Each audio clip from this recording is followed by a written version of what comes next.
Rewind-A-Dynamite from the post-wrestling site. AEW, lighting up the fuse. Sit back and enjoy the bubbly as we hear from John and Wai Ting.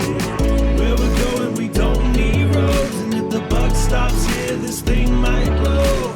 Everything you hear are opinions of the show. And if you don't like it, go to the forums and let them know.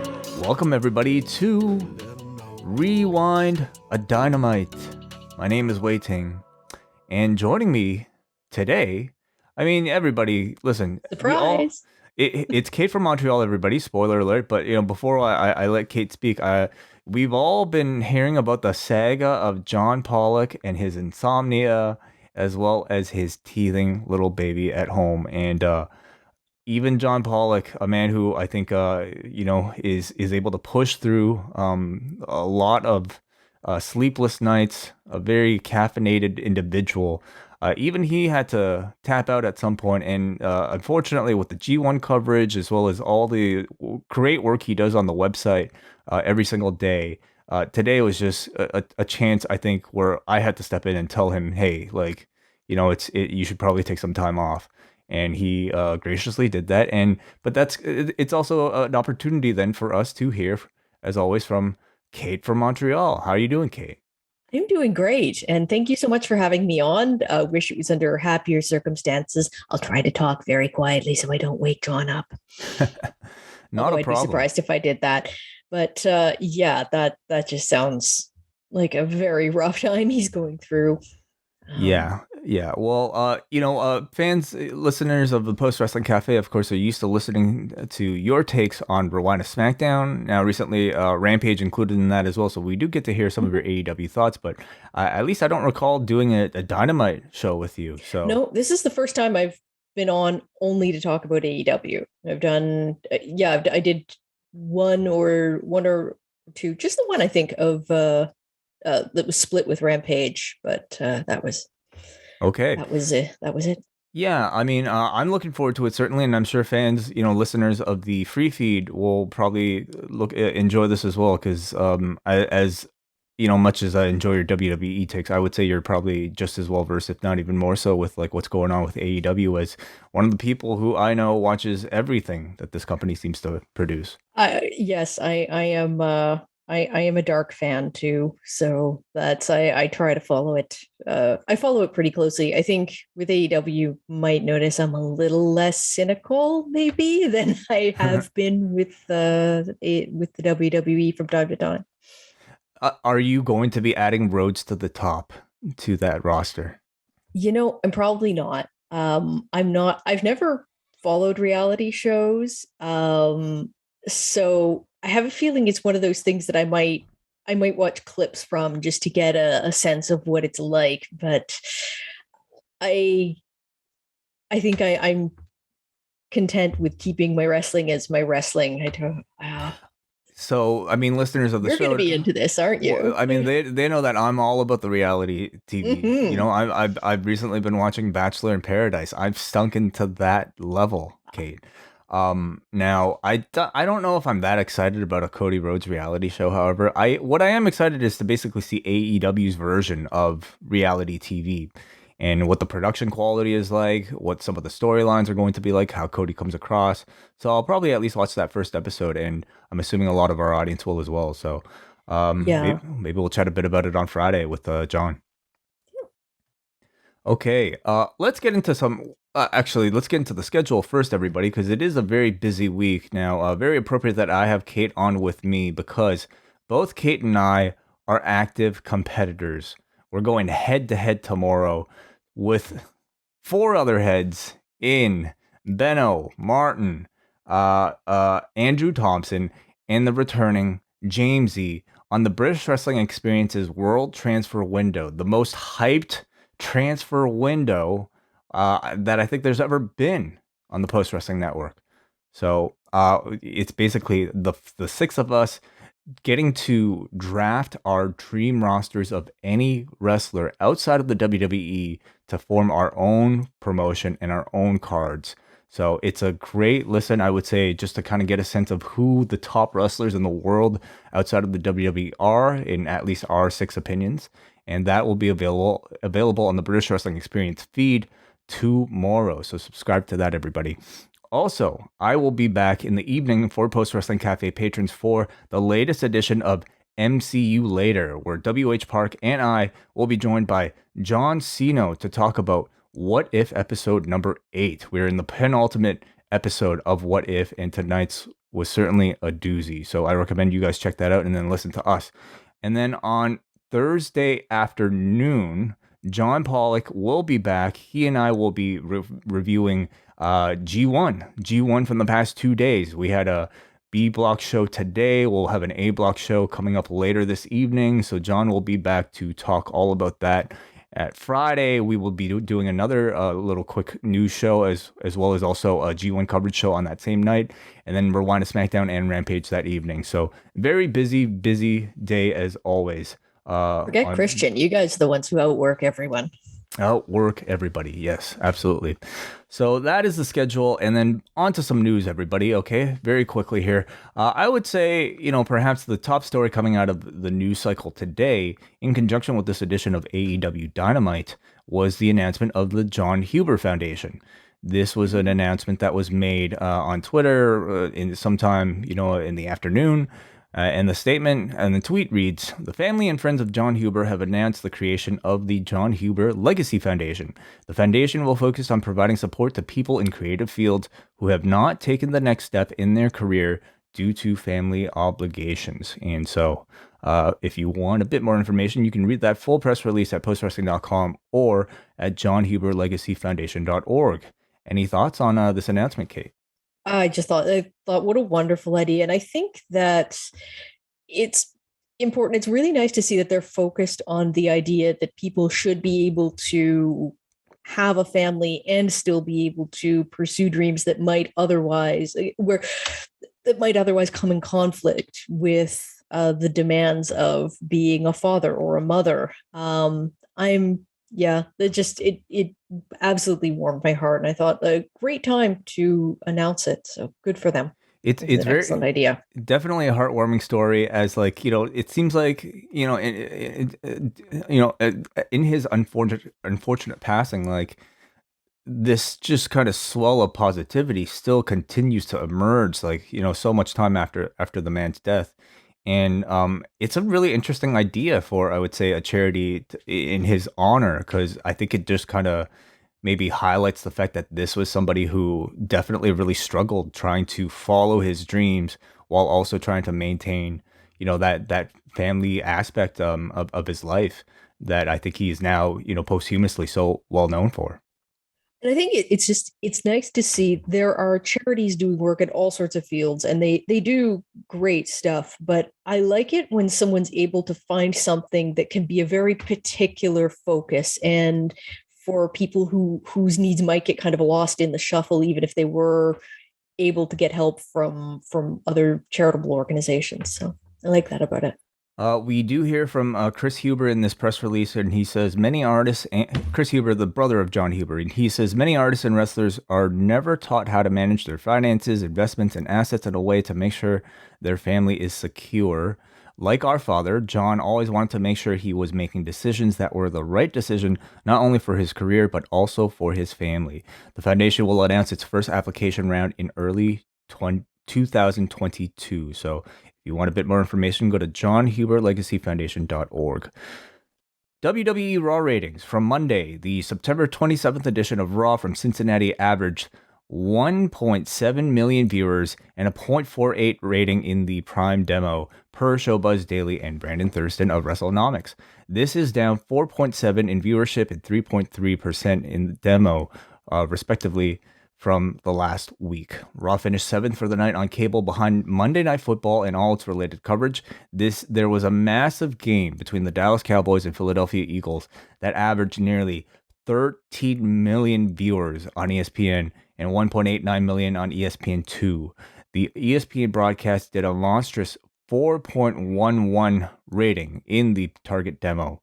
The Raw declined from a 0.49 to a 0.46 over the course of the 3 hours, which of course saw Bobby Lashley versus Big E, bookending the show with 2 championship matches. So, I mean, certainly a decline, and I think as expected with maybe what sounds like a very, very big football game. But any thoughts, Kate, on perhaps this rating? If I were them, I would not be upset about that at all. Like, I know looking on Twitter, my timeline was all NFL, and particularly the Cowboys versus the Eagles.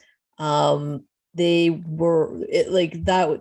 That game was a juggernaut, and they were going to lose something. For them to contain the loss, especially to go down so little in the demo, I think that they have every reason to be happy with that number.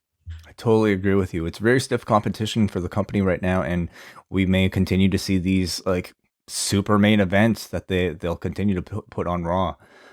Perhaps the bigger story of the week in terms of WWE ratings is that week 3 of NXT 2.0 experienced a dramatic drop for this week's episode as the show fell under 700,000 viewers and saw a 30% loss in the key demo. The September 28th edition of NXT 2.0 averaged 655,000 viewers and approximately 183,000 or 0.14 in the prime demo per Showbuzz Daily and Brandon Thurston of WrestleNomics again. Did you have a chance to watch NXT 2.0, Kate? I did not. I did.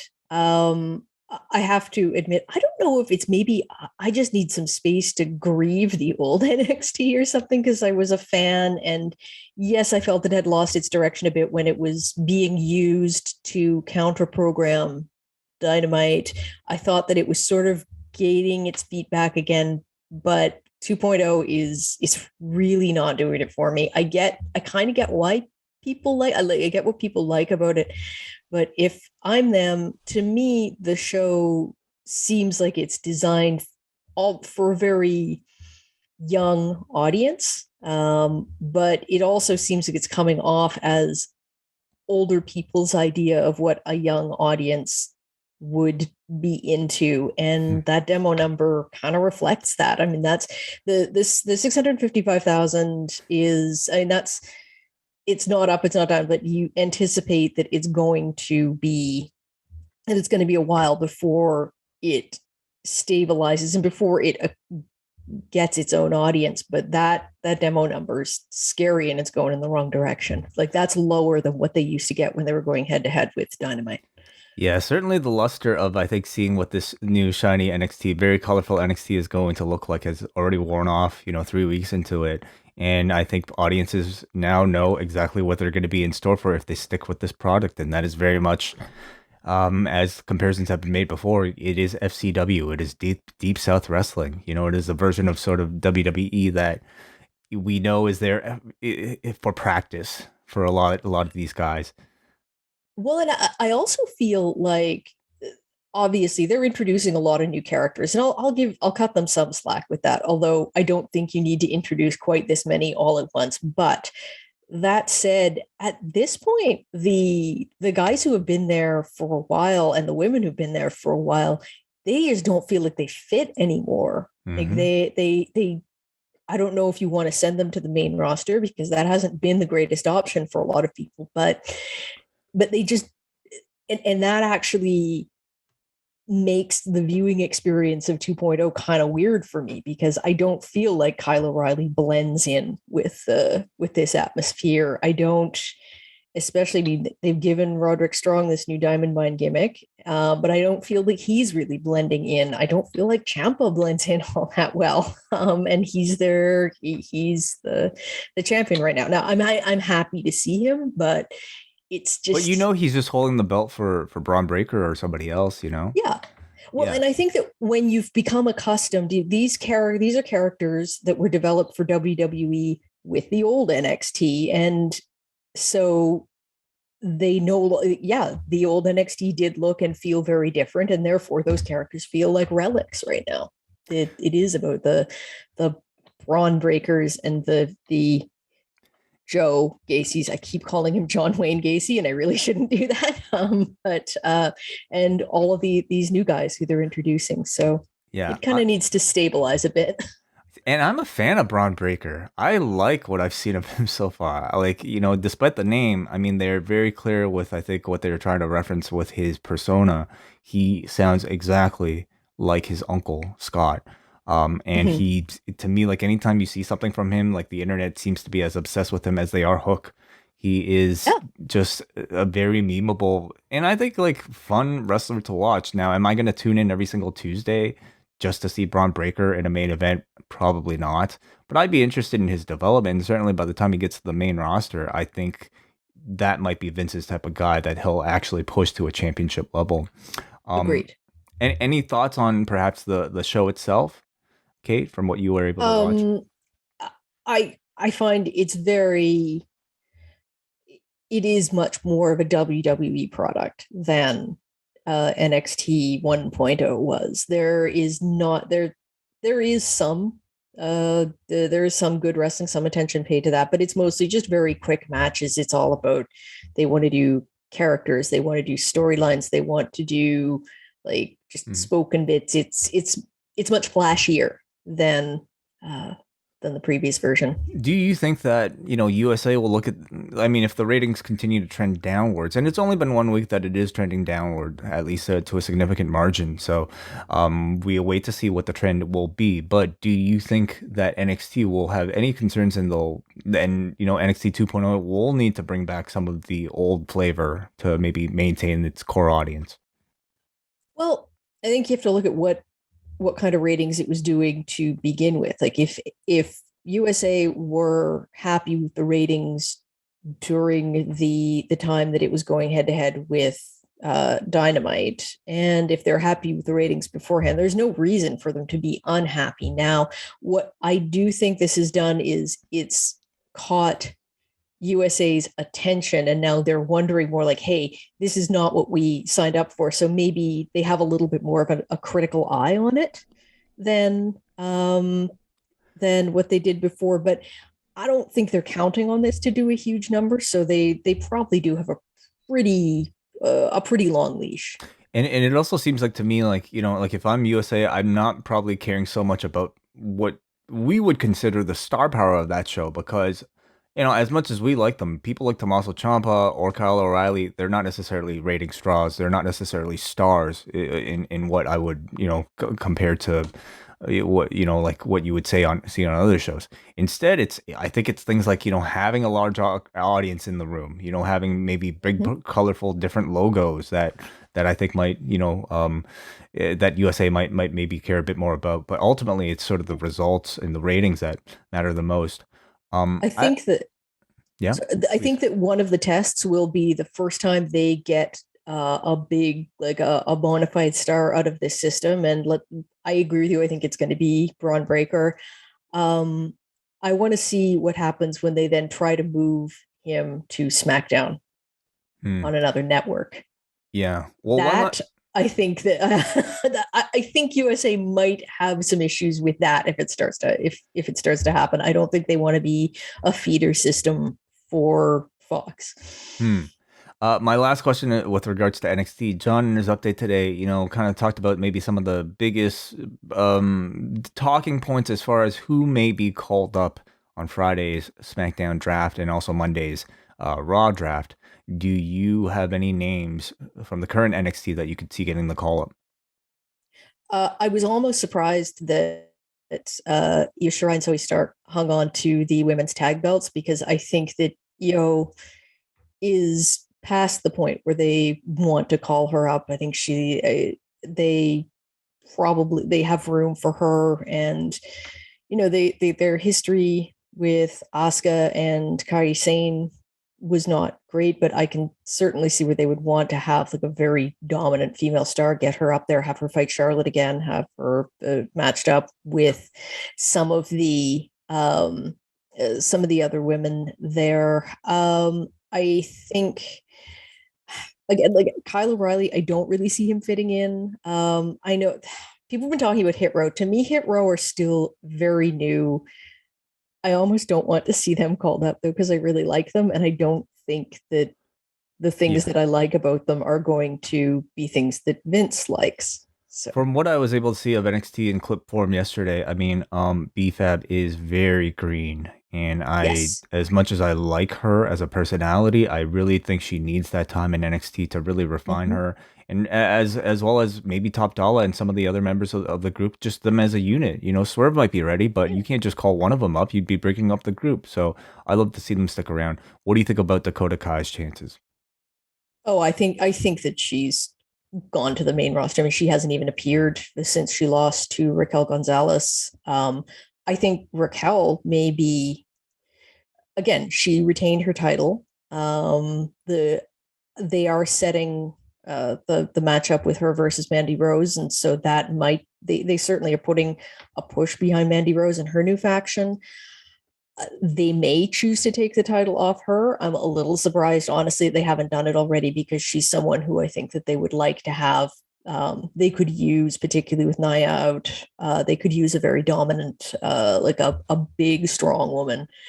Um, but again, I'm not sure if like Raquel Gonzalez is very good, but is she really at a level where I can see her main eventing a show or a pay-per-view? And I don't know if I see her at that level yet, and that has a lot of risks. Last story here before we go into Dynamite is that Sheamus has provided an update on Wednesday, and he has had surgery for a second time on his broken nose. He revealed that he broke it a second time during the September 20th episode of Raw in a match with Jeff Hardy. So, uh, should have kept that mask on. Damn. Oh Mm-hmm. man, this poor guy with his uh nose. So we wish him the best, of course, in a speedy recovery. On to Dynamite.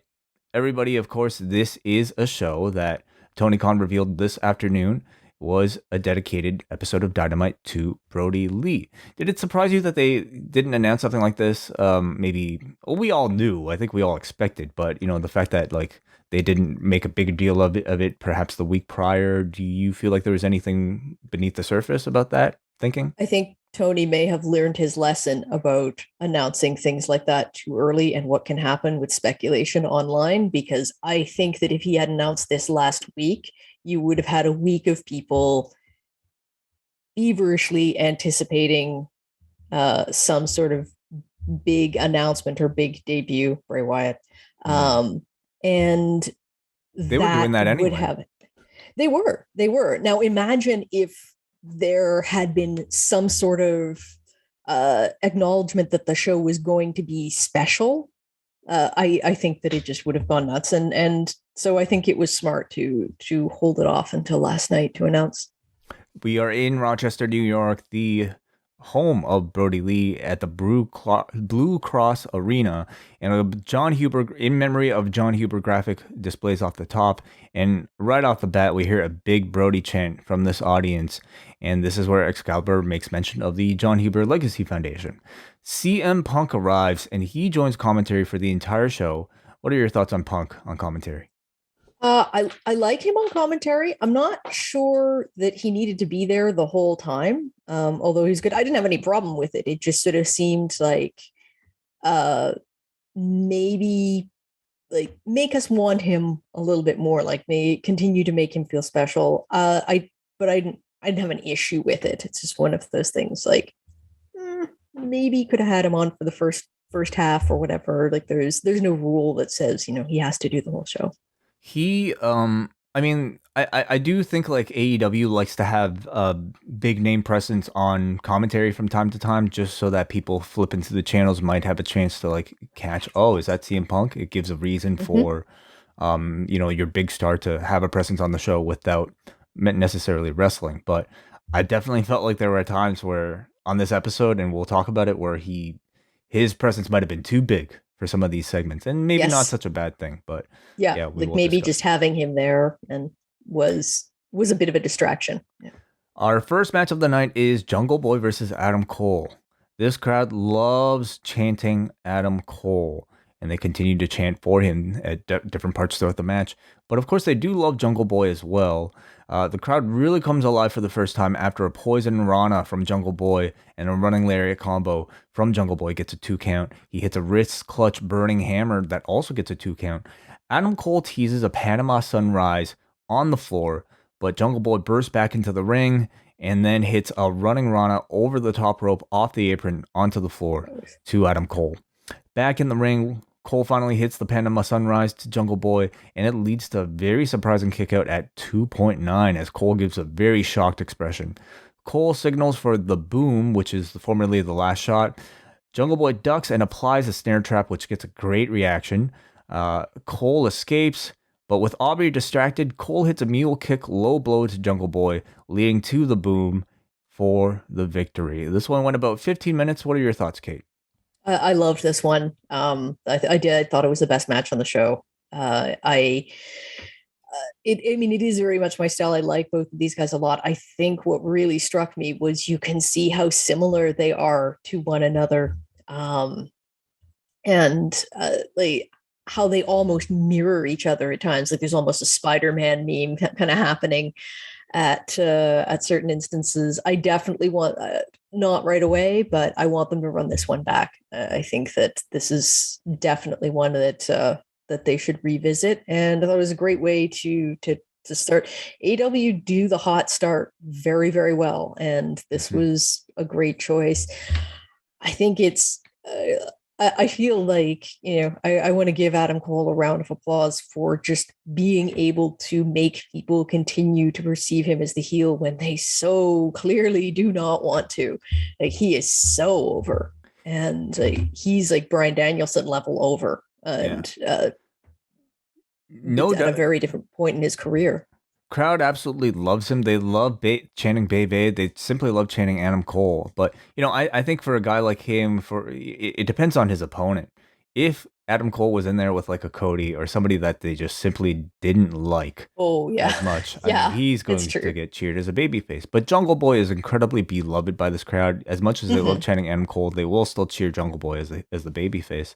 I in this match, it was interesting to watch him because I sensed some of that WWE veteran influence in him, where the match I felt was a bit more tempered than maybe what you might see of a PWG style that was maybe this exhaustive spot fest. I thought it was very well paced, maximized a lot of the reaction for every action that they gave.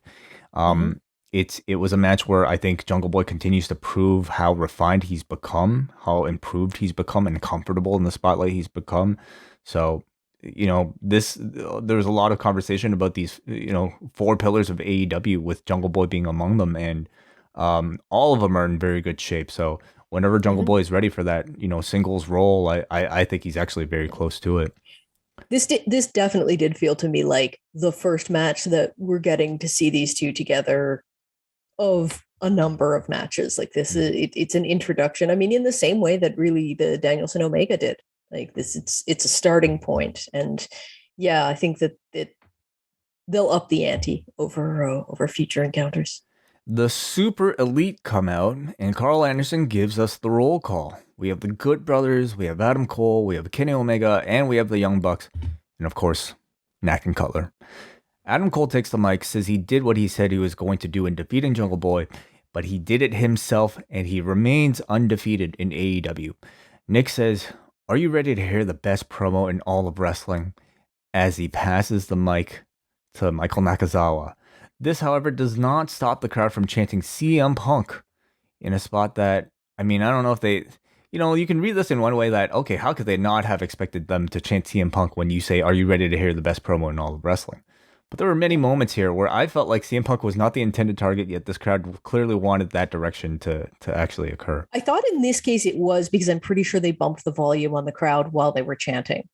Like at least it did seem to increase rather suddenly. And I don't know if it was because there were just more people chanting all of a sudden, or because they wanted you to hear it. Kenny takes the microphone, says, by the way, Nakazawa just had nothing to say. He passes it over to Kenny. Kenny says, "Everybody called this match against Bryan Danielson AEW's biggest match." To Kenny, however, it was not a big deal. He gives Danielson credit for nearly kicking his chest in, but Danielson couldn't get it done. He's not getting a rematch, and he'll never face him again. Out comes Bryan Danielson, still in his white t-shirt. So clearly just a look he's embracing and going for at the moment. He asked the crowd if they want to see the rematch, and they chant yes, yes, yes. Danielson says, the crowd wants it, I want it, but Kenny doesn't have enough balls. And this prompts the crowd to chant, no balls, no balls. And Bryan solidifies it by calling him and introducing Kenny as Kenny No Balls Omega. The crowd starts chanting Kenny No Balls. This chant was really fascinating because, like, on the one hand, I think the crowd came up with it themselves, but it was also Bryan really kind of goading them on. So, like, part of me is wondering whether or not this was intended from the get-go, or Yeah, it's hard to tell. Or if it was just something organic that, like, Bryan decided to run with. And clearly this is it's probably a chant that'll be sticking around for Kenny Omega. So Bryan challenges anybody on the Elite to a match on Rampage, and Kenny says, why not tonight? Bryan says, okay, but I'm not doing it alone. Oh, okay.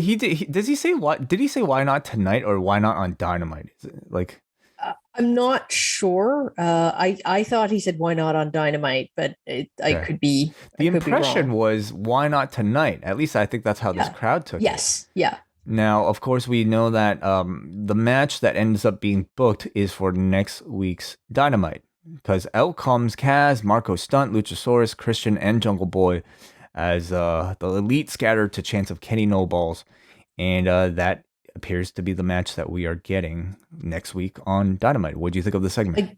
I guess the other thing that I had heard though was that they were also going to do Danielson versus Nick Jackson on Rampage. And and I didn't hear that come out. Like I saw that, and I don't know if it was there and I blanked on it or whatever, but I found the ending to this a little confusing, to be honest. But I'm hyped for the match. I mean, it's a hot story right now, and we do want to get to that rematch. So I think that this is a good stepping stone to that. I've heard Bryan Danielson be just this tremendous promo. Everybody remembers, his retirement night, his comeback night as like great moments of him just speaking authentically to the crowd. Mm-hmm. I don't know if he is at his best when he has to like do these sort of trash talking build to the match types of segments. He is somebody who I think probably appreciates having the safety net of a script that he can memorize and say exactly what they want. Because in some of these segments, I find either things, maybe things ultimately do get properly communicated. I mean, in the end, all you really need is a graphic that you tweet on Twitter and everybody knows what the match is, right? But I do find like he doesn't do as much back and forth with like, Kenny Omega or somebody in the Elite. He more so just kind of like goes into like polling the crowd. Do you want to see the match? Like, goading on the yes chats and chants and whatnot. It doesn't feel as much of a dialogue to me as him just kind of coming out there and, I don't know, playing cheerleader at times. What's funny to me is that for a while, he was actually my favorite heel in WWE in years when he did the sort of the self-important savior of the earth run, which of course culminated in the feud with Kofi. I thought he was brilliant there. But the funny thing is, I found his promo tonight to be a little more typically WWE than what he was doing in WWE at that time. I thought it was sort of weirdly generic. It wasn't. It didn't really build. It didn't really build a character. It's just, in a way, it's like by goading the crowd to shout Kenny No Balls. It's like he really wants to get away from the sort of more good guy, like affable image that he had when he was Daniel Bryan, and he wants Bryan Danielson to be a bit more lewd or bawdy. Well, everybody's been saying shit lately in pro wrestling, so yes, he's gonna have to up the ante, I think. You can't just say shit. You got to say something else. But the whole thing with the Kenny No Balls I thought worked out really well. And if that's the crowd loved it, yeah. And if that was Brian like calling an audible and creating that, then man, good on him. That really was. They'll sell a few shirts for that. We got Andrade with the Lucha Brothers in the back, and uncharacteristically, the Lucha Brothers have not only shown up with their AEW Tag Team Championships, they have also shown up with their AAA tag titles. This prompts Andrade with his interpreter to come in to say, "Hey kids." Like Andrade, everybody, is 31 years old. Pentagon is 5 years older than him. So him coming in to say, "Hey kids," unless I misheard something else, I think is hilarious. I feel like he should call everybody. Yeah, "Hey, like kids." well, also the sort of contempt that comes with like you're talking down to someone. It's it definitely suits the character. He asks, "Where is Pac?" Andrade's interpreter says it's been a while since they've defended the AAA tag titles, and then Andrade suggests that he brings in some friends to take those titles from him. So Phoenix says anytime, anywhere. So it looks like we might have a AAA tag title defense with some of Andrade's friends coming up. I wonder who they may be. Do you have any guesses? There's one whose contract is apparently up soon, I think. Who's that? Nothing. No one's Rush. coming to mind. Rush. Okay. Is it up right now or is it January?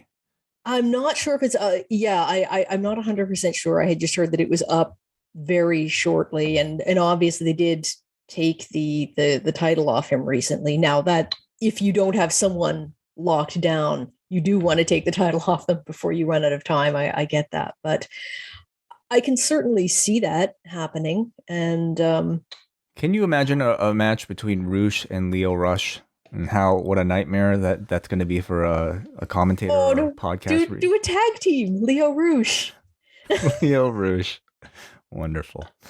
We shall see who challenges for these AAA tag titles. Up next, we have Dante Martin and Matt Sydal taking on Cody and Lee Johnson. Now, this, I would say, the most interesting aspect of the match is to see the crowd's reaction for Cody after, I think, what many consider to be maybe the most heelish Cody has the most heelish response, the biggest heel response Cody has had in quite some time in the match with Malachi Black. So Cody comes out here. He definitely is playing a subtle babyface who appears to be somewhat kind of full of himself or at least a little lost. CM Punk on commentary even criticizes how much money Cody's entrance must cost. Dante Martin and Lee Johnson have this incredible sequence of acrobatics to start. And then Dante Martin really, I would just say, continued to steal the show in this match. Punk really puts him over on commentary during the commercial break. And of course, in Canada, we should mention this show was preempted for soccer. So Canadians, if they wanted to watch live, had to tune in on the TSN app. And that's why we got to see the show commercial free. Cody is in there with Dante Martin, and it's just a ton of shine for Dante Martin here, with the crowd booing Cody anytime he got the advantage. Cody hits the vertebraker on Martin and gets two. And then finally, there's a little spot here where Lee Johnson just seems to have had enough and actually physically drags Cody to his corner to tag him. I love that. Lee Johnson hits his fisherman sushi goroshi neckbreaker onto Dante Martin to get the win. And I believe the story is almost as if Lee Johnson being fed up with Cody, tagging himself in and leading his own team for victory. First of all, what do you think of the match? I thought very much they have done a great job with Dante Martin, and this was part of that. I thought letting him and Lee Johnson pair off for a little while, for people like me who like their flippy shit, this was just a treat. You could really, Martin was the star as far as the crowd was concerned. They cheered him whenever, they especially cheered him against Cody.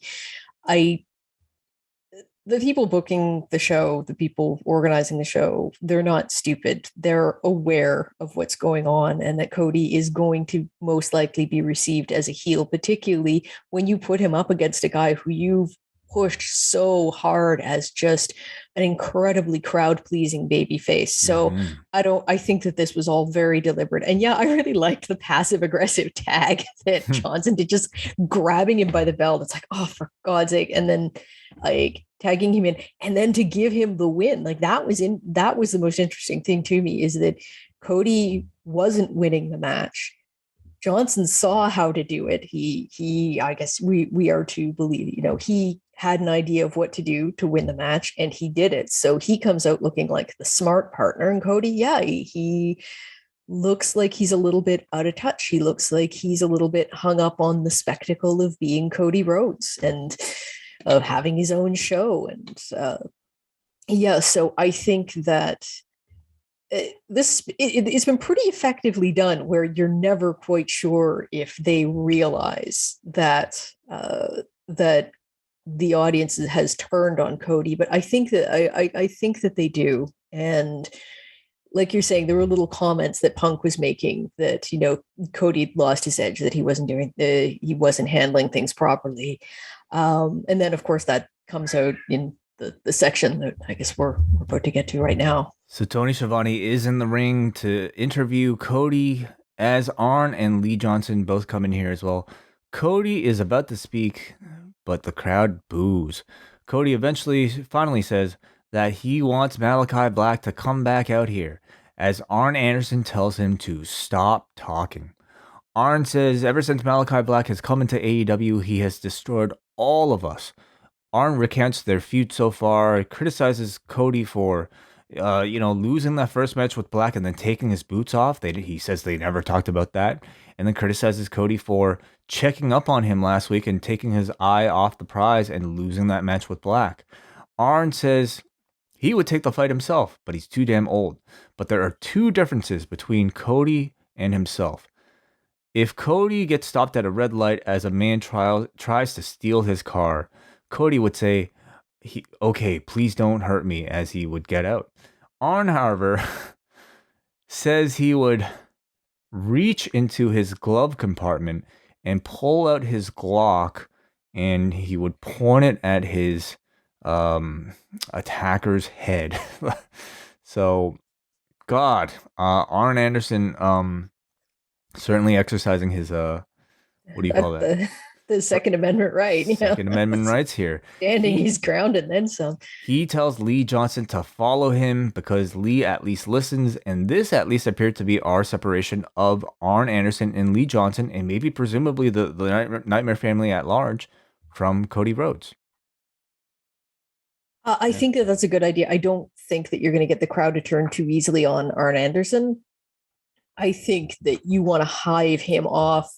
Lee Johnson, again, I think works better as a babyface right now, and the maybe keep him with Arn, or give him other things to do.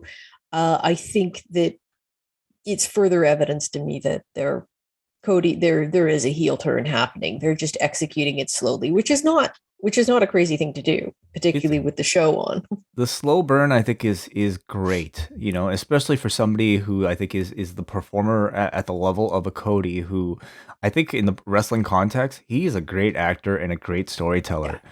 So this is the type of character, driven into madness type of character that I think he could really sink his teeth into. I really look forward to seeing how he plays it. It's going to be an interesting balancing act, seeing how he promotes, if he promotes the reality show along with this whole thing. But I mean, if you judge perhaps tonight as any indicator, there really was not that much crossover. And there doesn't need to be. The reality show is a reality show. This is Cody performing as a character. So they can almost be separate entities. So I don't think they're worried about that. Eddie Kingston and Jon Moxley and Darby Allin take on Bear Country's Boulder and Bronson and Anthony Green. The match starts off with Darby delivering a huge coffin drop onto Bear Country on the outside. Green tries to fight Mox and Kingston alone, and then they totally stonewall a crossbody from him. Mox and Kingston hit their half Nelson Lariat combo, which they call the Violent Crown, for the pretty quick squash victory. After the match, Sting hits the Scorpion Death Drop onto Green for good measure, and they all celebrate with their Brodie Lee signs as they make the crowd happy with this showcase for the babyfaces. Any thoughts? I think very much designed to allow Eddie Kingston to have a moment with the crowd and in celebration. Glad to see both Bears are back. The Boulder had been out for quite a while with an injury. I know he's made a couple of appearances on Dark recently. Scared me a bit because he was on this week, and I thought that he'd gotten injured again in his match, but clearly that was filmed a couple of weeks ago now, so he's fine. Anthony Green, kind of random choice. He's made one appearance on Dark before he was released. Not very like he was in the last round of WWE releases, and I sort of random choice, but I think he did that spot where he did the crossbody into the just like dead no, is it like the no sell that cracked me up. So just to like, not everything I guess has to have consequence. And I'm glad Eddie, and I noticed too Bryce Ramsburg, who was very close with Brodie, was in for this match too, and I'm glad that he got in. He and Eddie are good friends, so I'm glad that they sort of had that moment together. Ruby Soho and Britt Baker have a video package that's aired. Baker says people only like cheering for your song. It doesn't mean they like you. Ruby, no. Ruby says that she knows she has to start from the back of the line again, but still has her sights set on the AEW Women's Championship. So, they've done this before AEW, where like maybe as recently as like Eddie Kingston after that Miro match, where I think they do this, giving us like it gave us at the time an indicator that maybe they'll continue the feud. But I really do think like in some instances, like in this might be it. It's just a way to kind of like tie a bow on the feud and just kind of close it off. What do you think, Kate? Does this continue at all? No, and I think that this was more just to give Ruby a little more time on TV. They need to figure out what to do with her now, because she's too big a get to allow her to languish the way they have with Hikaru Shida, who's making her first appearance on Dynamite in months next week. So yes to making sure Ruby stays on TV. Do I read anything into this? No. At the top of the hour at 9:00, we have the Hardy Family Office versus Orange Cassidy and the Dark Order. When this match was announced in the afternoon, Kate, I mean, I think some speculated that this might be the main event, given that it's the Dark Order in Brodie Lee's hometown. I assumed it was. Yeah, very. And then I had to walk myself back and remind myself that they are very, very good about keeping the rule that the title match main events. Britt and Ruby were the main event on their show because it was the title match. This was the Miro versus Sammy was the title match tonight. I would have assumed I might have booked this to go on last. I understand why they didn't. But yeah, so I guess top of the hour is the next obvious place to put it. Yeah, going into like this Rochester date famously was originally scheduled for March 2020, and it's sort of been on their schedule like ever since Brodie Lee was supposed to debut. So knowing that they were going to come back here, I definitely expected like a big spot for the Dark Order. In fact, like something that was definitely in the main event.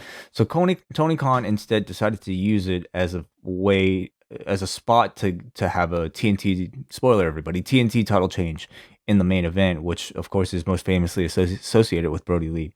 I still don't know if like that would have been the way I would have went. I think like something big and emotional with the Dark Order, especially if they already have the storyline going, like, again, in a bigger match, say, I mean, could be, even if it was the Hardy Family Office, it's not a great main event, but if it was up to me, it'd be something like the Elite or like, a bigger heel stable that just felt bigger. Maybe Adam Page are probably saving for like his hometown, but yeah, I did think there was a chance we were going to get Hangman here, but I understand that he didn't. I thought that the moment that they created was very good, and yeah, I think I understand it wouldn't. This particular match wouldn't necessarily have worked as a main event, but little surprising. Yeah. So It could have gone either way, really. So -1 does walk out with the Dark Order, and I would say it was a pretty clear emotional walkout for, it seemed like, for every member here.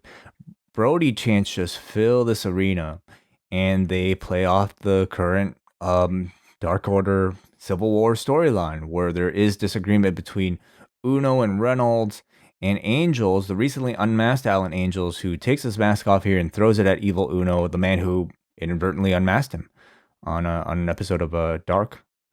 But who also gave him his mask originally. Oh, okay. I Yeah. forget. Uno gave it to him, right? Yeah. Okay, so the crowd I would say the crowd is kind of like largely ignoring what's going on in the ring because they're too busy chanting "Thank you, Brodie." There were moments where I really feel like they could have let some of those organic chants build a little, because to me that was what was special about this moment. You know, hearing the crowd being able to kind of like just dump their love for Brodie Lee, instead of even like just kind of proceeding with the rundown. Nonetheless, the action breaks down as they go to break. Jorah Joel is a member now of the Hardy family office. CM Punk during the commercial break asks, "Who is this guy?" I had no clue either, CM Punk, but Kate, like, have you seen Jorah Joel on his appearances yet? I have, and the thing is, they haven't really capitalized on it. But they had a cool little story going with this guy on Dark, based on his actual position, which is that he is he's Indian by birth. He came to the States to pursue the wrestling dream. On his first appearance at Dark, Hardy came out to sort of try to recruit him, and he pointed out that, yeah, you're here, you're appearing on Dark, but his visa was expiring, and he needed to find a way to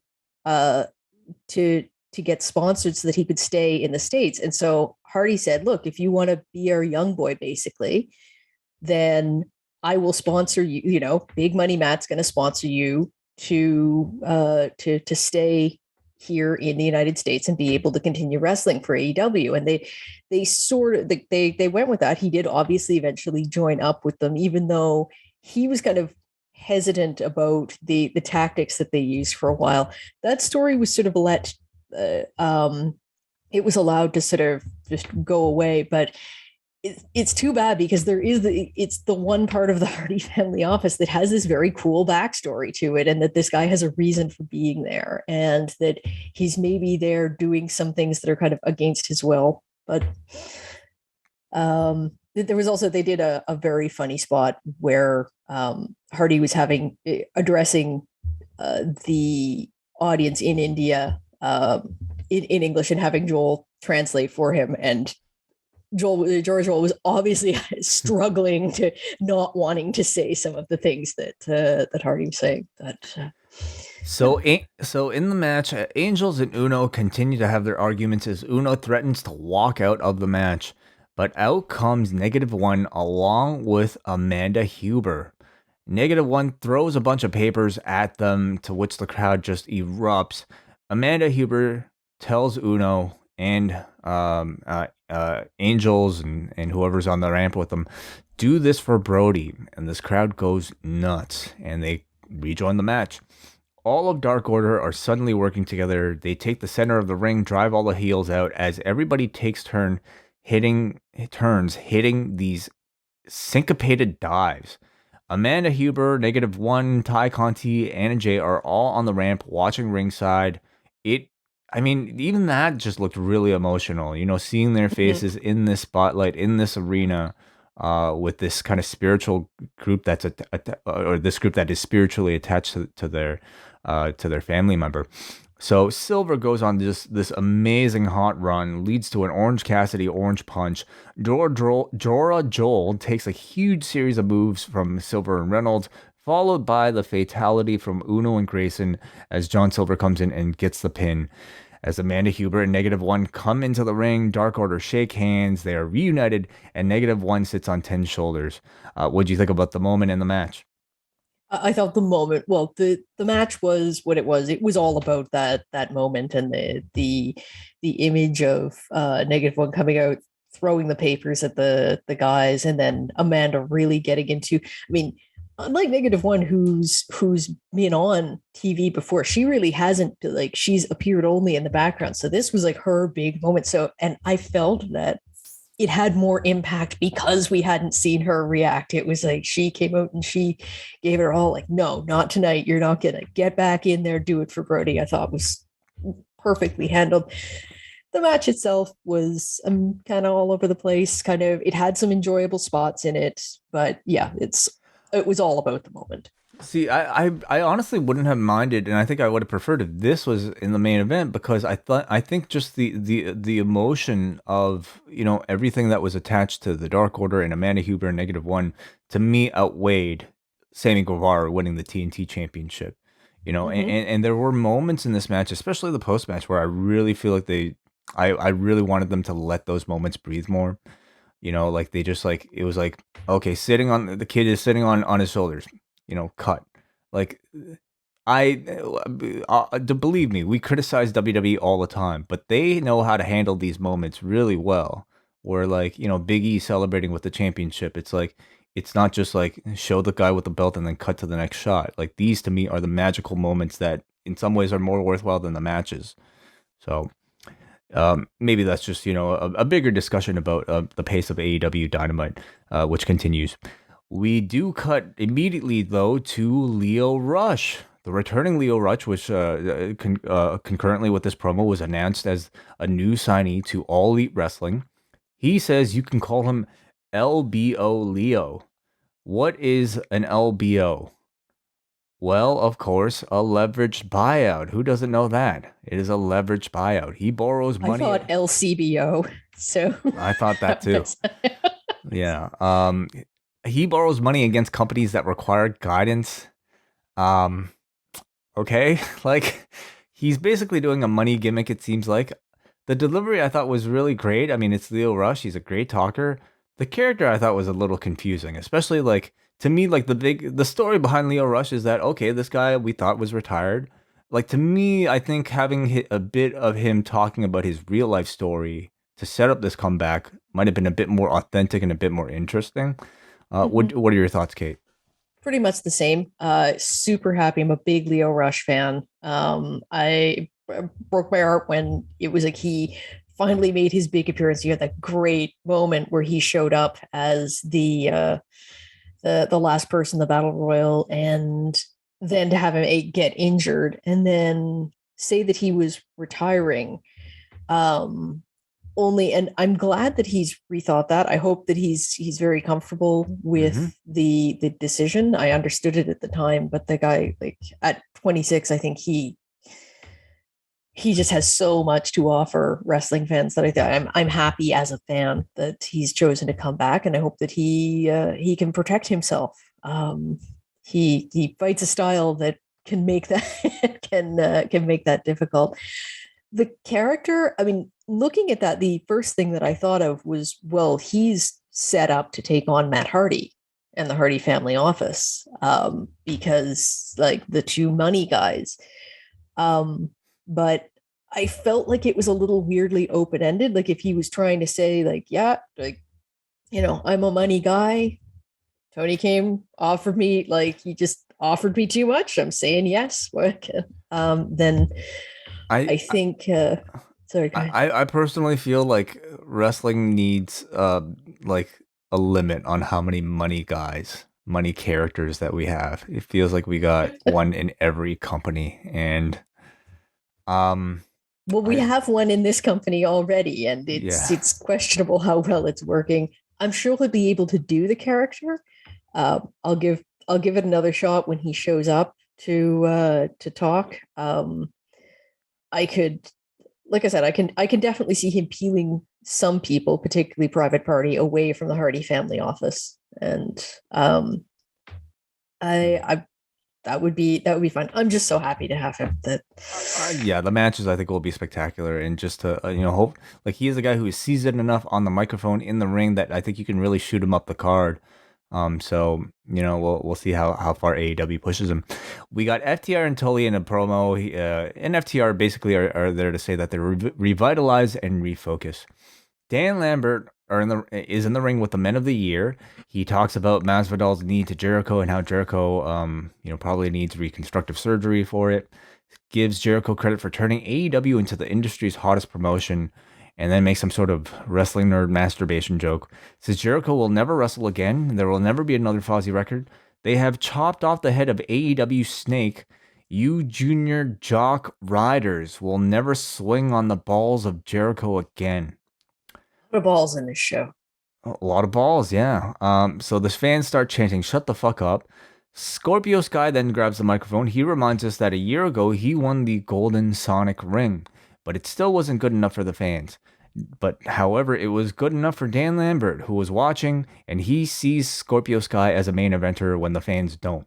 Paige then grabs the mic. He puts over his martial arts black belt, says he's never been pinned or subbed in AEW. He's constantly overlooked, doesn't have an action figure, no show poster. He talks and walks like a champ, and now he rolls with the champions. He says American Top Team and the Men of the Year are the top team. What did you think of this set of promos? I would have been fine if they just showed the excellent promo that they had on Elevation. That they had on Elevation from these guys. Particularly, I thought Sky in that one, he looked like a guy who should be a main eventer. He looked like he made the case. I actually found it weaker here, and I think Lambert doesn't annoy me in particular, but I'm just kind of done. Like, I don't find he's adding anything. And the one thing that he did seem to add on Rampage last week was these guys who, like Masvidal and the others who came in with him. So if you're not going to use him with those guys, then Ethan Page and Scorpio Sky don't need him. And it's taking up a healthy chunk of time on a show that's very, very packed, and where there were a few moments that could have been allowed to, as we said, to breathe a bit more. So yeah, I'm iffy on this whole clearly endeavor. Like Tony Khan loves Dan Lambert as a promo. I think he is a good promo. The material I think is really strong. It's written to be very strong, but I continue to find him just speeding through all the dialogue, without really kind of letting a chance for, again, breathing room, not letting a chance for, like, proper speech pattern to make it feel a bit more natural. And then above all, like, there were some pretty good promos here from all three of them, but it feels like the Men of the Year and Dan Lambert are working totally different programs. Lambert's whole gimmick is that he's anti-AEW. He's anti sort of, I don't know, woke culture. Like, he's anti-millennial. But it has absolutely nothing to do with what Sky and Paige are talking about. Why would Sky and Paige want to, kill AEW? Like, why would they be anti-AEW? Like, they'd be out of work. And I understand, okay, kayfabe-wise, but you could probably explain anything away. But but no, it's weird. You're right. Super weird. And, like, look at the way they dress, they, like, to me, like, they're hardly, like, non-millennial. Like, the only loose connection that they have is Ethan Page's black belt and Scorpio Sky's former MMA record from, like, I don't know, a decade ago, which really is just not a defining trait at all of either of the personalities. So, wouldn't he go after Jake Hager, who's undefeated in MMA? Like, he said, like, if he's going to go after a guy who's if it was Lambert, like, managing Hager, like, I think that would make total sense. Those two characters seem to fit. The lack of chemistry between these two acts, like, still continues to, unfortunately, bother me. We have Hikaru Shida and Serena Deeb. Shida, as Kate mentioned, making a first appearance on Dynamite in a very long, long time. She is after her 50th win, and that's the match that we're going to get next week. Shida versus Deeb for Dynamite's second anniversary show in Philadelphia. Only 60 seconds here, unfortunately, but yeah, nice that they gave us a bit of time for these two. Yeah, and very glad to see Serena Deeb is back, because I've got a whole list of people I want her to face now. Up next, we have Penelope Ford and the Bunny taking on Ty Conti and Anna Jay.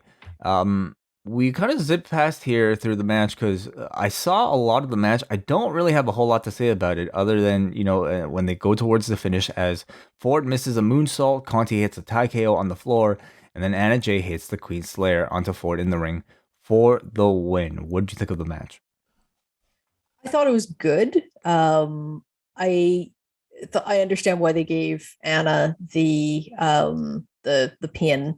Although Ty she's definitely the more spectacular performer. The crowd really did not seem into this match at all, and it's a little disheartening to me. Because like, oh god, like please just stop. I'll even forgive them for only having one women's match a week if they'll just stop putting it in the soft spot before the main event every single bloody week. That said, I think I was a little disappointed that the crowd didn't get into it more, because I think with other crowds it feels like Anna coming back has been a big deal and people do really like her, and there is the Dark Order tie-in. Ty Conti, this is like she's gotten much bigger reactions than what I saw here tonight, so not quite sure what was going on there. Look, I mean, if the crowd wasn't into it, they weren't into it. That's obviously their choice, but I felt that sucked a little bit of the energy out of the match for me, and it made it feel like it made it feel like a less important match, which is too bad because this is one that they've actually built up for several weeks, and it's one of the only times that they've had a women's match built up that hasn't had to do with the title. Yeah, I agree with you with the assessment of the crowd. I don't know if that was due to perhaps already seeing Conti and Jay appear earlier on for that, relative like far bigger segment with the Dark Order. Or maybe like the relative lack of star power this far into the show, or simply the position of the show. It makes you wonder if like this was say in quarter 3, quarter 2, or what the reaction would have been like if they appeared before the Dark Order thing. That's what I was going to say. I think this might have been more effective. And again, this is like another reason not to to automatically put the women on at 9:30 every week. If it had been slotted in before the big Dark Order match, like if they had come out with Amanda -1 after already having won their match and they're looking at the guys fighting, then that even adds an emotional element to the moment that wasn't there. We have up next a Jade Cargill versus Nyla Rose versus Thunder Rosa video package that's there to promote the match on Rampage coming up on Friday. MJF then comes out talking about the 4 pillars of AEW's future: Jungle Boy, who he's already beat; Sammy Guevara, who he's already beat; Darby Allin, whatever. And then the strongest pillar of them all, MJF. He says he's the past, present, and future of AEW, and that's why he deserves to be AEW World Champion. Says to Tony Khan, out of all the cons in pro wrestling, Tony, you're in my top 2.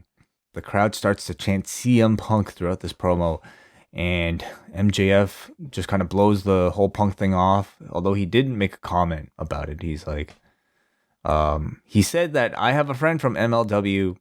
His name is Bruce Pritchard, and I have his name on speed dial. So that is him threatening to leave AEW for WWE.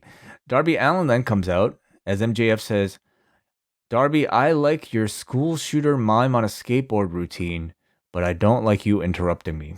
Whoa. Any thoughts on this line? Okay. I love that line. I just like school shooter mime on a skateboard. Like, oh, the best put downs are one where they bring out something that once you see it, it's also obviously just there and you can't go back. And this was one of those occasions. He is certainly like, I think, testing the limits of like, what audiences are comfortable with, what networks seem to be comfortable with in terms of, I don't know, wrestling insults in the modern age. And if you think that was a test. Oh my goodness, yeah. So he says that there's nothing wrong with being the second best guy. He names off Mark Messier, Lou Gehrig, and Scottie Pippen as famous second best guys, and says, Darby, you know a great second best guy, Sting. Darby speaks. He says, MJF, if you want to leave and if you hate it here, then you should leave. But I am AEW for life until death. Darby says, how can you be the number 1 pillar when I'm the only one of the 4 to have won a championship between the two of them. Or sorry, how can I am the only one between the two of us to have won a championship? MJF says and the only one of the four at that point. Well, I mean, Sammy, I guess he hasn't won until tonight. Yeah. Have any of them won tags? Because I guess Jungle Boy hasn't won a tag yet. No. Has Sammy hasn't won a tag either. No, Wow, you're right. Sammy and Jericho fought for them, but I think, he's the only one of the four Pillars to have won a title so far, as of this exact moment in time that he was saying it. MJF says he respects Darby for being straight edge, and again, this is where fans start to chant CM Punk. MJF explains the reason why Darby is straight edge and reminds us about the death of Darby's uncle from a drunk driving accident.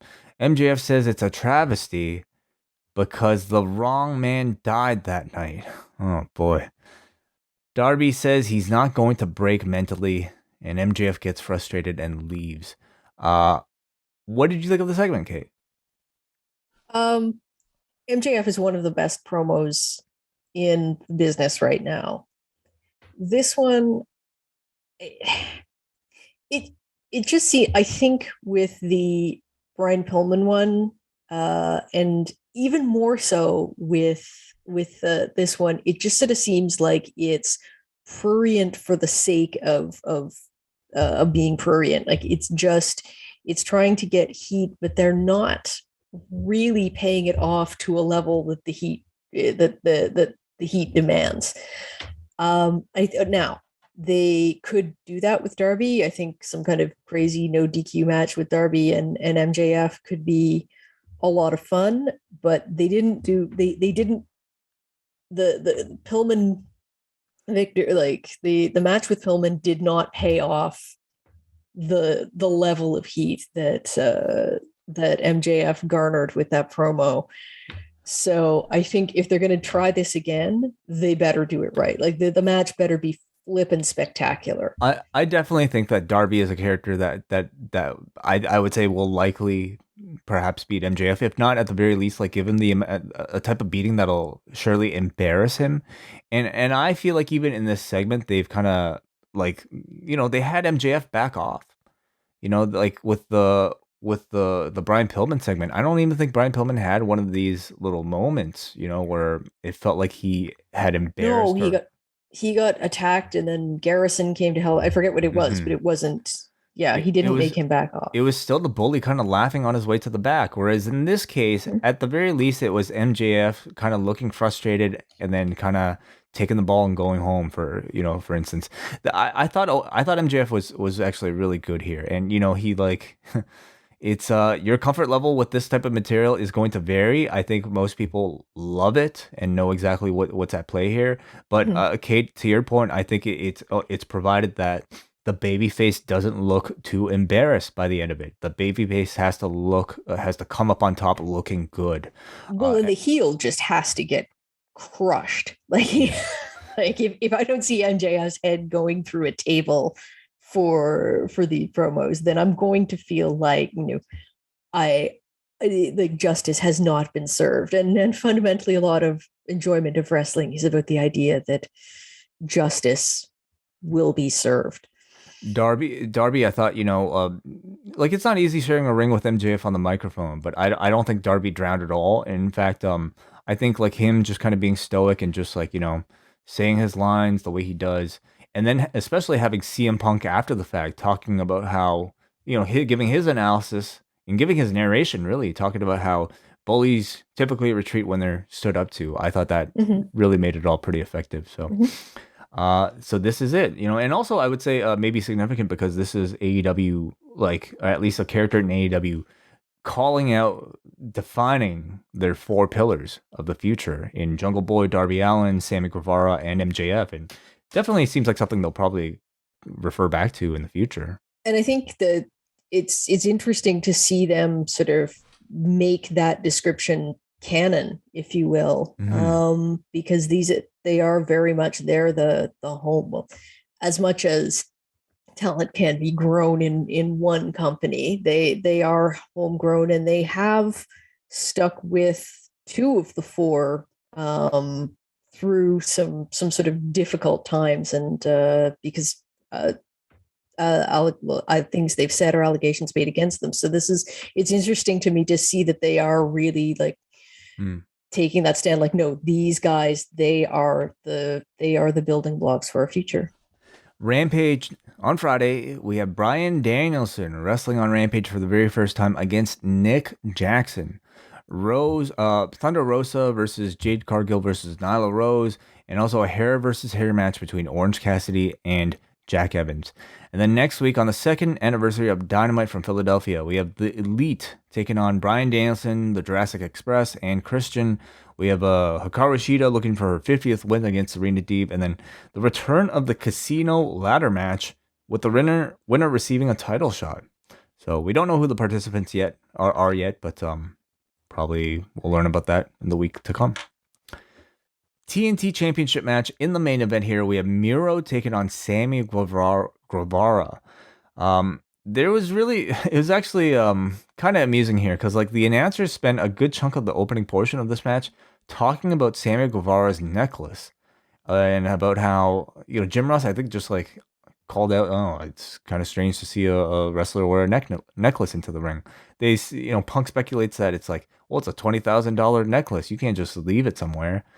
And I don't know if Miro somehow heard or something, but like they actually end up using it in the match because Miro chokes Guevara with that necklace, takes the necklace off, and throws probably a not $20,000 necklace all the way outside of the ring. Anyway, Sammy comes back. He hits a shooting star press. The spot, I think, was supposed to be Miro catching the shooting star press while standing and delivering a suplex. Unfortunately, they do collapse, but Miro did hold on, delivered that suplex, so it was still pretty impressive. During the break, there were "We Want Lana" chants coupled with "No, we don't" chants. So that was pretty interesting. Miro dominates through a commercial break as Sammy begins his comeback with the standing Spanish fly. He hits a diving cutter, signals for the GTH, but Miro powers out and then hits his sidekick for a 2 count. Miro signals for the game over, but Sammy is able to roll to the floor. Miro goes to rip all of the top turnbuckles off as a callback to the way he beat Eddie Kingston. But out comes Fuego del Sol, who gets attacked by Miro, but this distraction is enough to allow Sammy to dropkick Miro into the turnbuckle. He hits the Tornado DDT and then the GTH, positioning Miro perfectly for a 630 senton.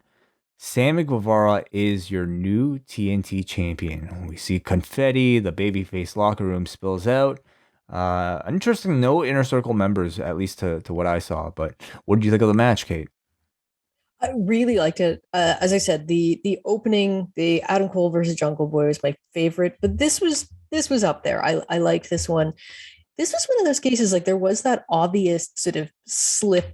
I don't know if I'd say botch, but like something went not according to plan. But there are occasionally times when that happens when I actually think it adds to the match rather than detracts from it, because the fact that it ended up kind of messed up, it made it feel a little bit real. And it looked like something that could reasonably have happened while both of these men were trying to execute these moves. So that didn't take me out of the match so much.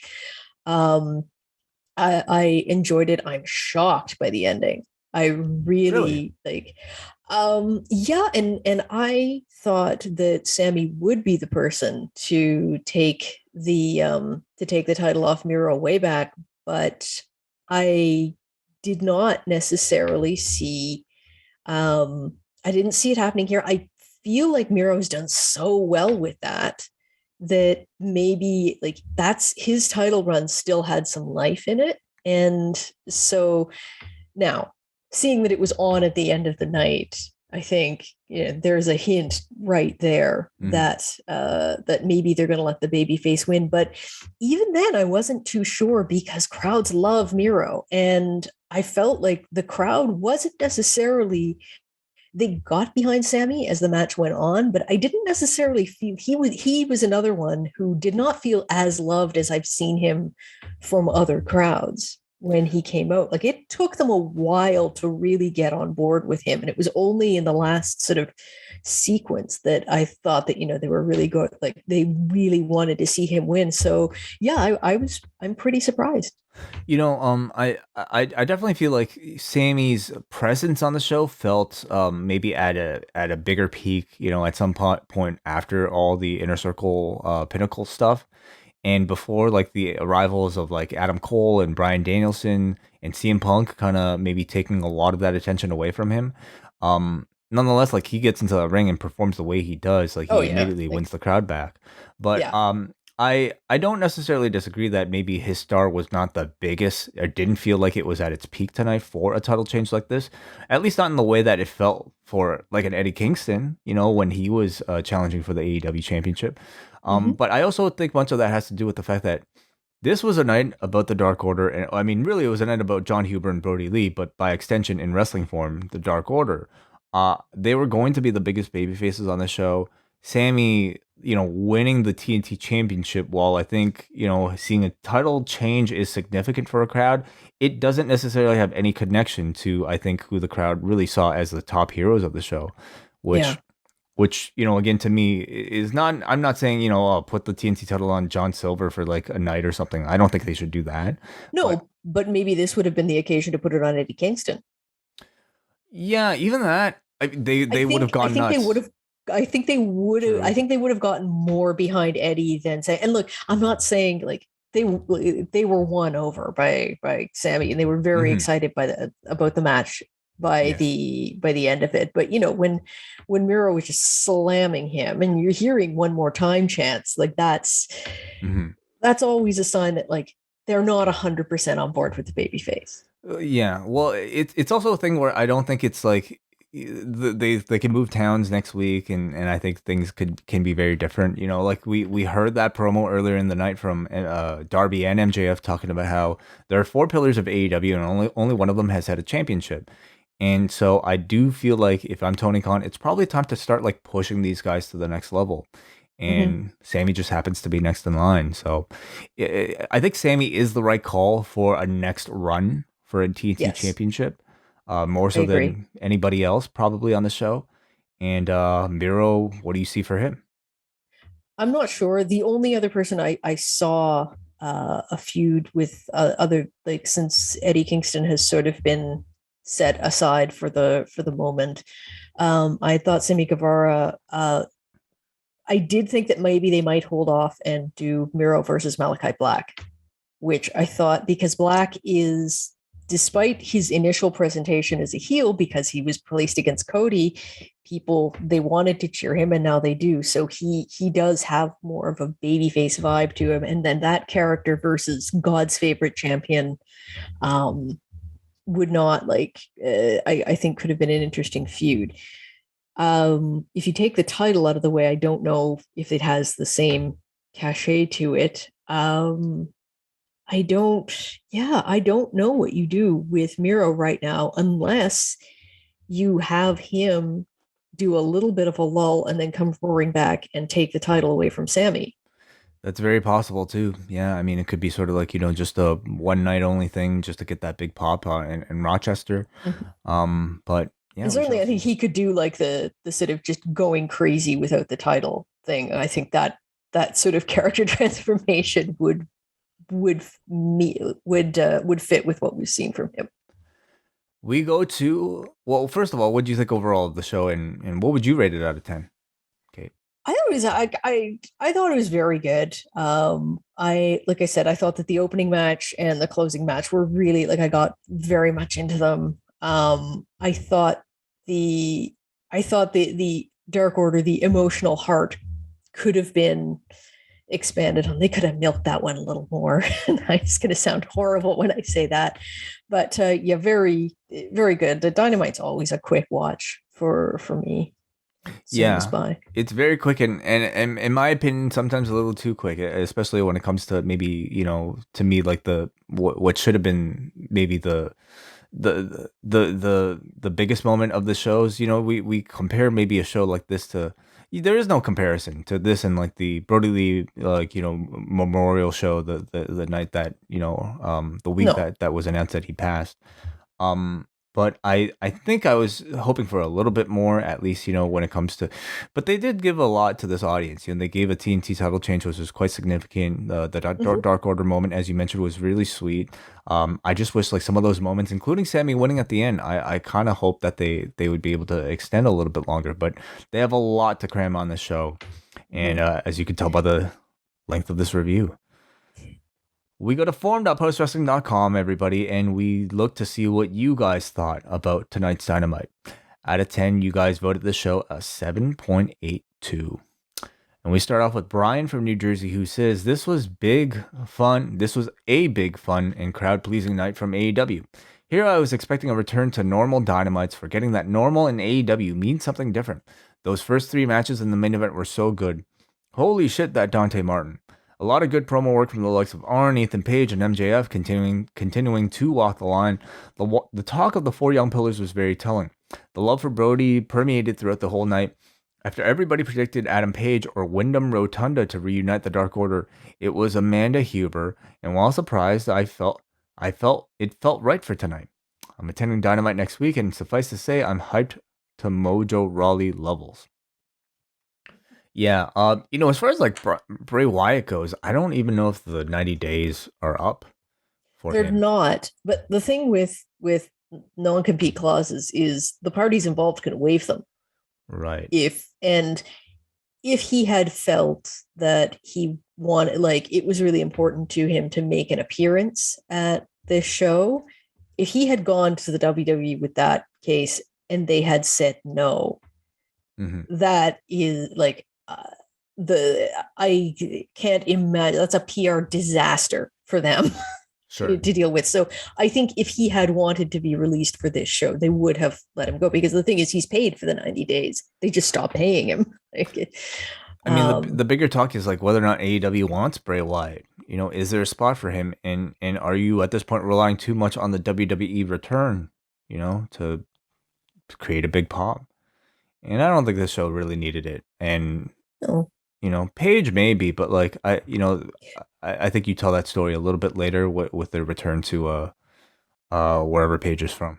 Yeah, I also don't get the feeling that the Dark Order issues were resolved so much as set aside. I expect that in the coming weeks you're going to start to see them splinter again, and maybe not. Maybe this is the end of that, the climax of that story. But I think that there's room to do that and then have them reunited again, like the final time, by Paige coming back. We got a Muggin up next who says it was a lower stakes outing. Cole and Jungle Boy was very good, and I dug that there was no chicanery from the Elite. The low blow protected Jungle Boy, and it gave Adam an important victory.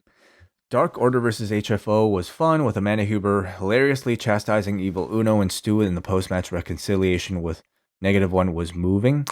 I'm also glad that AEW didn't forget about Hikaru Shida, and she's been toiling away on Dark and Dark Elevation for the past 4 months.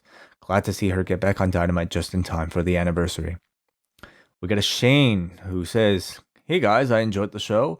Not really sure how Arn gladly admitting he would murder given the chance gets us anywhere near to a Cody heel turn, but I guess it's Cody storyline logic. I really enjoyed the Darby MJF confrontation. I bet MJF comes for Sting soon and Darby seeks revenge. I'm glad to see Shida will be back on TV. Really wish we could get more than one women's match per show. I gotta ask, will there be a Total Recall Roads to the Top pod in the future? That is a very doubtful one. From my end, at least.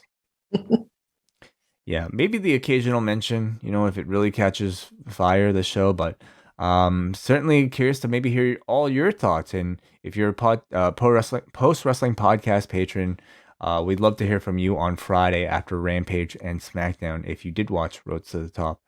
But Kate, this is the end of our podcast. I want to thank you so much for thank you for having me. Look, my pleasure. Yes. The last second here. Last minute card subject to change. Always on call, always on standby, and always able to do a fantastic job breaking down these shows with me. So where can people hear more of you? You can find me on Twitter. She Rants About Wrestling, which is at She Rants MTL from Montreal, and yeah, mostly just me doing the wrestling talk on the various promotions that I watch. And of course, you can hear both of us on the British Wrestling Experiences Yes. World Transfer Window that drops sometime probably in Thursday afternoon, or might even be there by the time. Sometime within the next 24 hours. Yeah, We'll, yeah. So subscribe to the British Wrestling Experience. John Pollock will be back with me tomorrow afternoon. It's really not much of a break for him at all because he and I will be breaking down the past 2 nights of the G1 for Post Wrestling Cafe patrons. So it is towards the end of the month. We thank you if you have been a member, and we thank you if you continue to be a member at postwrestlingcafe.com, and you'll hear from us then. So talk to you guys later.